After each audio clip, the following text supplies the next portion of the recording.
உங்களுக்கான இன்றைய வாக்குத்தத்தம். நதியோரமாய் அதன் இக்கரையிலும் அக்கரையிலும் புசிப்புக்கான சகலவித விருட்சங்களும் வளரும்.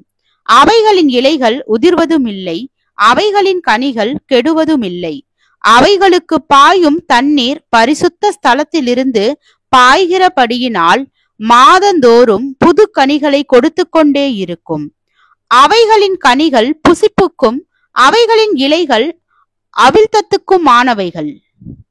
கர்த்தராகிய ஆண்டவர் சொல்லுகிறது என்னவென்றால், நீங்கள் இஸ்ரவேலின் 12 கோத்திரங்களுடைய இலக்கத்தின்படியே தேசத்தை சுதந்தரித்துக் கொண்டு குறிக்க வேண்டிய எல்லையாவது, யோசேப்புக்கு 2 பங்கு உண்டு, சகோதரனோடே சகோதரனுக்கு சரி பங்கு உண்டாக அதை சுதந்தரித்து கொள்ள கடவீர்கள்.